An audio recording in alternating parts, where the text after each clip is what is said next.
Bonjour, je m'appelle Odile Collin, je suis technicienne en soins animaliers. Je m'occupe de plusieurs animaux au biodôme, dont les reptiles amphibiens.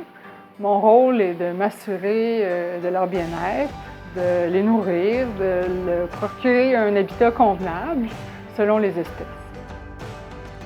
Au biodôme, on élève plusieurs insectes pour nourrir nos amphibiens.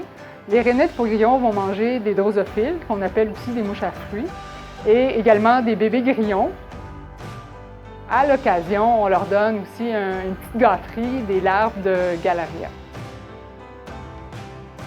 Avec mes collègues du biodôme, je contribue à un programme de reproduction et d'élevage de la rainette grillon dans le but de les relâcher en nature. Bonjour, je m'appelle Linda, je suis technicienne en soins animaliers au biodôme. Je travaille dans le département des reptiles et amphibiens. Cette année déjà, on a collecté des mâles et des femelles sur le terrain.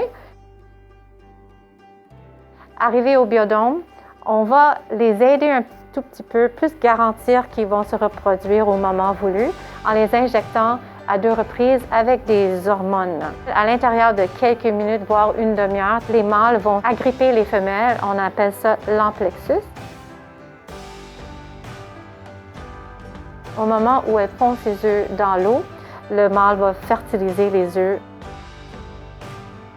Les adultes, on va les garder pour des reproductions futures. Les rainettes grillons se reproduisent tôt au printemps, parfois il y a même encore de la neige. Une fois que les œufs sont pondus, on les transfère dans ces petits bacs ici. Les femelles peuvent pondre environ 500 œufs. Elles vont pondre leurs œufs en petites grappes qui vont être attachées après la végétation qui se trouve dans l'eau. Les œufs sont entourés de gélatine et on peut voir le développement de l'embryon tout au long de sa croissance qui peut prendre de 3 à 14 jours selon la température de l'eau. Ici, on a des bassins qui contiennent des pontes d'œufs. Ces œufs-là auraient été pondus il y a 3 jours maintenant.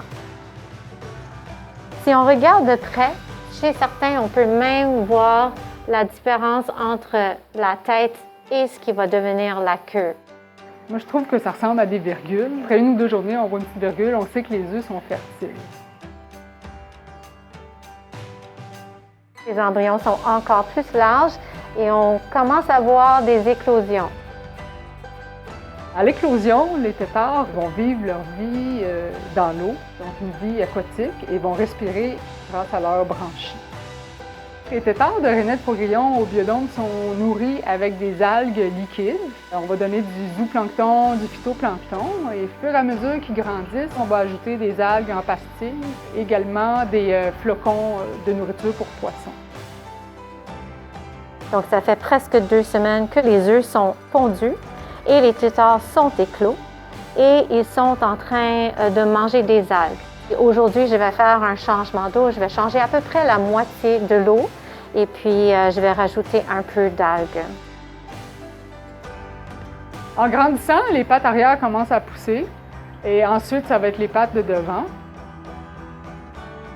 À ce stade-là, on peut parler de stade intermédiaire qu'on appelle métamorphe. Et à ce moment-là, les métamorphes vont se tenir de plus en plus à la surface de l'eau et s'accrocher dans la végétation. Et elles vont commencer à respirer avec leurs poumons. Après 1 journée ou 2, la queue va complètement se résorber, donc elle va disparaître. La métamorphe devient une grenouille. Elle va quitter son état natal et elle va commencer à vivre sa vie terrestre.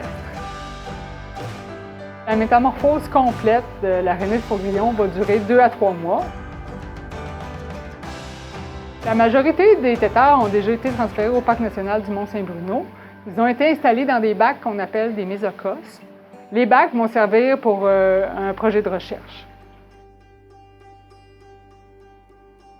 Lorsque les têtards vont atteindre le stade métamorphe ou grenouillette, ils vont être marqués et puis relâchés dans des étangs naturels aménagés spécialement pour eux.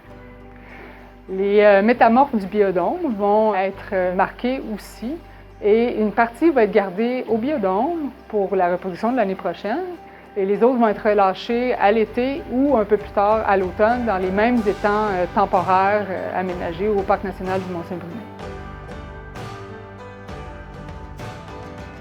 L'étudiante à la maîtrise va entre autres faire des recherches de marquage et de recapture, à savoir si les individus reviennent au même état, un peu connaître leur comportement dans l'environnement. Ça fait plusieurs années qu'on essaie. On a dû essayer différentes techniques et je crois que cette année, c'est l'année où on a le plus de succès.